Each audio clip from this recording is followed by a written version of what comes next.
ముందుగా నేను కొన్ని విషయాలు మాట్లాడాలి. అప్పుడు స్టోరీలోకి వెళ్దాం. దరిద్రంగా ఉన్న స్టోరీ ఎందుకు చదువుతున్నారు? సోదిగా తొక్కలో స్టోరీ ఎందుకు చదువుతున్నారు? అసలు వయలెన్స్ ఉండి, ఎథిక్స్, వాల్యూస్ లేని స్టోరీ ఎందుకు చదువుతున్నారు? అసలు మీకు నచ్చకపోతే ఎందుకు స్టోరీ చదువుతున్నారు? ఒక 10 ఎపిసోడ్స్ చూసి ఒక స్టోరీని జడ్జ్ చేయగలుగుతున్నారు అంటే మీ ఆలోచన విధానం అంతవరకేనా? అసలు తర్వాత ఏం జరుగుతుందో తెలుసుకోరా?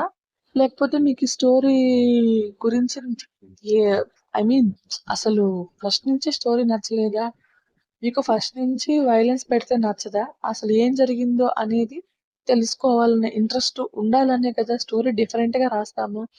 అంతేకానీ ఫస్ట్‌లోనే ఇలా జరిగింది, అలా జరిగింది అని చెప్పేసేసి విరాజ్ బిహేవియర్ ఇలా ఉండబోతుందని కూడా చెప్పేయమంటారా?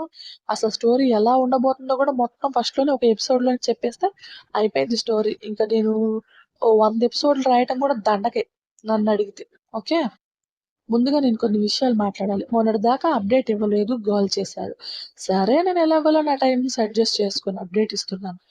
తీరా అప్డేట్ ఇవ్వడం స్టార్ట్ చేశాక ఫ్లాష్ బ్యాక్ అవగొట్టండి. ఇంకెన్ని రోజులు అసలు స్టోరీ ఎండ్ చేసేయండి అని చాలా ఈజీగా కామెంట్స్ చేసేస్తున్నారు. ఒక స్టోరీ ఎపిసోడ్ రాయాలంటే మినిమమ్ గంట టైం పడుతుంది. ప్రతి ఎపిసోడ్ ఇంట్రెస్టింగ్‌గా ఉండాలి. నేనేమి స్టోరీ పక్క వాళ్ళ దగ్గర కాపీ కొట్టి ఇక్కడ అతికించట్లేదు. నా బుర్రకి పదును పెట్టి మీరు నా స్టోరీని ఎంజాయ్ చేసేలాగా రాస్తున్నాను. స్టోరీని ఎండ్ చేసేయడానికి ఇంత కష్టపడి రాయాలా? పోనీ మీరు రాయండి. నేను చదువుతాను. అట్‌లీస్ట్ ఒక 100 ఎపిసోడ్స్ రాయండి. అన్ని ఎలిమెంట్స్ యూజ్ చేయండి. అప్పుడు తెలుస్తుంది మా రైటర్ కష్టాలు. నేనేమైనా వేలల్లో, లక్షల్లో సంపాదిస్తున్నాననుకుంటున్నారా? నాకొచ్చేది జస్ట్ వందల్లో. ఈ మనీ నీ మొబైల్ రీచార్జ్‌కి కూడా సరిపోవు కదా! అని మా ఇంట్లో నన్నెన్ని మాటలంటున్నారో నాకు తెలుసు.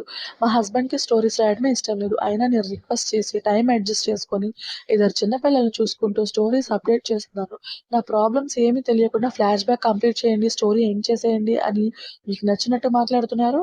నేను నాకు నచ్చినట్టు స్టోరీ రాసుకుంటాను. నచ్చినప్పుడు స్టోరీ అప్డేట్ ఇస్తాను. ఇష్టమైతే చదవండి, లేదంటే హ్యాపీగా స్కిప్ చేసేయండి. నా స్టోరీ ఇలానే ఉంటుంది. మెయిన్‌గా నాకు వీలున్నప్పుడు మాత్రమే అప్డేట్స్ ఇస్తాను.